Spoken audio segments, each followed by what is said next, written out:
J'ai eu l'occasion ces derniers mois de tester un grand nombre de smartphones, que ce soit du côté d'Android, mais aussi les iPhones en passant du 16 normal au 16e et bien évidemment le 16 Pro Max. J'ai pu essayer la plupart des plus gros haut de gamme chez Android, mais je reviens toujours finalement à mon iPhone 16 Pro Max. Pourquoi? Je dois vous avouer que même si Apple m'énerve et me fait de moins en moins rêver, Apple reste pour moi pour le moment ce qui se fait de mieux en termes d'optimisation logicielle, écosystème et praticité d'utilisation. C'est donc paradoxal, mais malgré ce manque d'innovation, je trouve qu'aucun constructeur pour le moment n'arrive à me donner ce que je cherche. On en parle dans cette vidéo, mais avant, n'oubliez pas de liker, partager, commenter et surtout vous abonner à la chaîne pour me soutenir et me donner de la force. Alors, une des choses principales qui me font aimer mon iPhone, malgré tout, c'est bien évidemment la vidéo. Vous le savez, moi, ma passion, c'est la vidéo. Et honnêtement, après avoir essayé les plus gros haut de gamme chez Android, je le dis bien, personne n'arrive à la cheville de ce qu'Apple propose en vidéo. C'est simple, Apple propose des formats professionnels pour la post-production avec son log ProRes en 422 10 bits, là où toute la concurrence chez Android va proposer du log, mais dans des formats compressés comme le HEVC ou H264.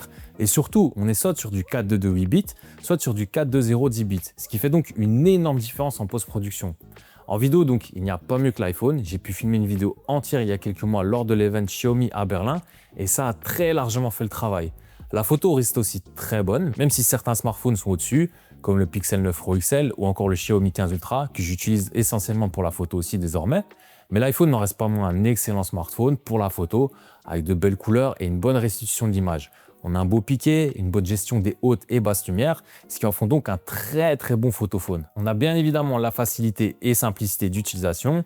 C'est simple, n'importe qui va avoir un iPhone entre les mains pourra s'en servir ultra facilement. Je dis pas que les autres smartphones sont compliqués, mais je trouve que chez Apple, en général, l'accent est mis sur l'expérience utilisateur et permet justement à l'utilisateur de pouvoir tout faire facilement et très rapidement.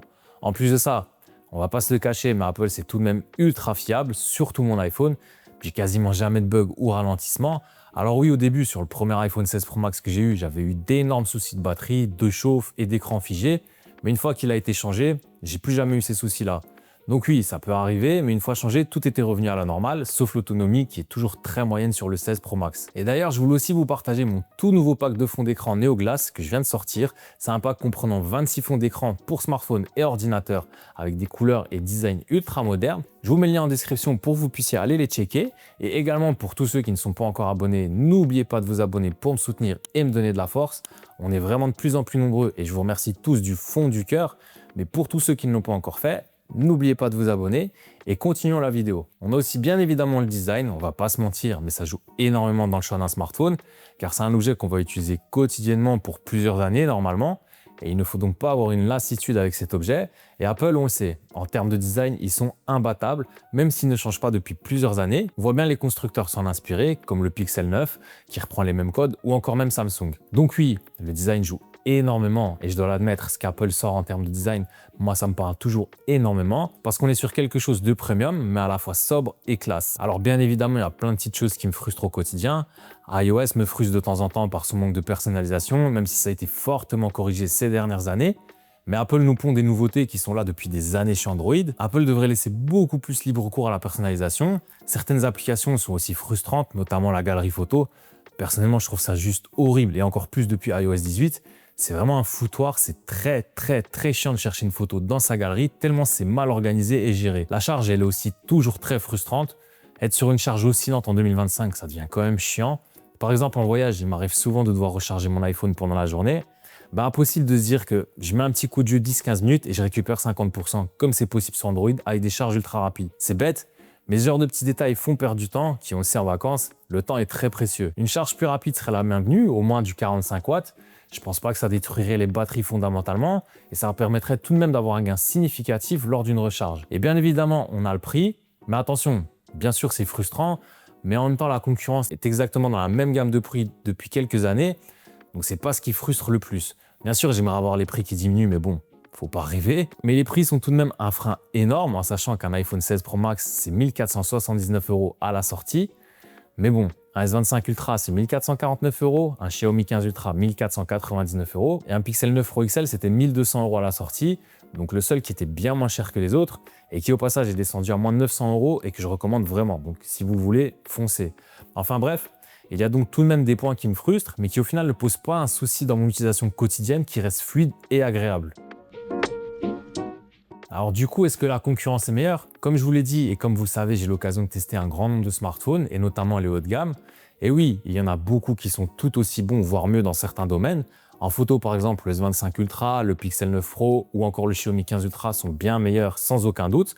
Chacun a leurs spécificités qui en font d'excellents photophones. Le Pixel 9 Pro dans l'expérience utilisateur, par exemple, est ce qui est pour moi ce qui se rapproche le plus de mon iPhone lors de mon test. C'était fluide, agréable, sans chichi, c'était vraiment facile d'utilisation. Et rappelez-vous, j'avais failli craquer pour le garder. Le Xiaomi 15 Ultra est mon coup de cœur depuis le début de cette année, par exemple, avec des performances en photo que j'avais encore jamais vues sur un smartphone. J'ai été et je suis toujours impressionné par les photos qu'on peut faire avec ce smartphone. Bien sûr, l'interface est différente du Pixel 9 Pro avec une surcouche HyperOS 2 que moi perso j'aime beaucoup, mais je peux comprendre que certaines personnes puissent avoir du mal avec cette interface. La charge est bien meilleure aussi chez la concurrence, hormis Samsung, mais on arrive facilement à du 50, 80, voire 100 watts en charge ultra rapide. Et il faut le dire, c'est pas négligeable de pouvoir récupérer 50, 60% de batterie en quelques minutes. On a bien évidemment l'IA qui est disponible depuis longtemps chez Android et qui est bien meilleur nativement que ce qu'Apple peut proposer. Mais encore une fois, je ne base pas mon choix sur l'IA. Certes, c'est un plus, mais en termes d'IA, moi j'utilise principalement ChatGPT et Gemini. Tout ça est disponible partout, donc voilà.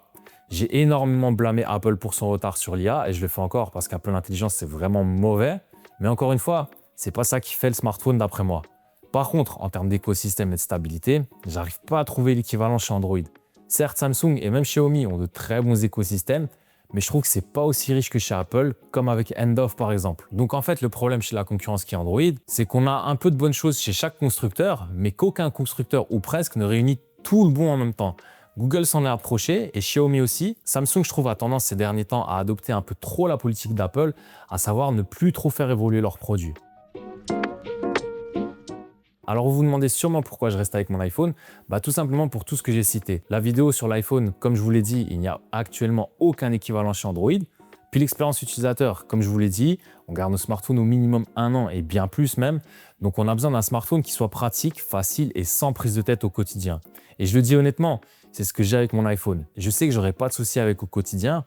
Dans mon workflow également, parce qu'un iPhone, ça s'utilise aussi et surtout dans tout l'écosystème Apple. Et c'est la plus grosse force. Je peux partager ultra rapidement tous mes fichiers, je peux commencer une note sur iPhone et la finir sur mon Mac, ou je peux valider un paiement sur mon Mac via mon Apple Watch, ou encore lire une page Safari sur mon iPhone et la transférer en un clic sur mon Mac. C'est toutes ces petites choses du quotidien qui font gagner du temps et qui font que je reste encore chez Apple et sur mon iPhone. Bien sûr, tout n'est pas parfait, loin de là, mais actuellement, je ne trouve pas d'équivalent du côté d'Android. Donc voilà. Vous savez désormais pourquoi je reste sur mon iPhone, mais attention, comme je vous l'ai dit depuis quelques mois, j'utilise aussi mon Xiaomi 15 Ultra quotidiennement parce que j'ai vraiment adoré ce smartphone et c'est réellement mon coup de cœur depuis le début de cette année. Mais voilà, dites-moi en commentaire si vous aussi vous restez sur votre iPhone pour les mêmes raisons ou si au contraire vous avez quitté votre iPhone pour d'autres raisons. Comme toujours, si vous avez aimé cette vidéo, n'oubliez pas de la liker, partager, commenter et surtout vous abonner pour me donner de la force. Je vous dis merci à tous et à la prochaine.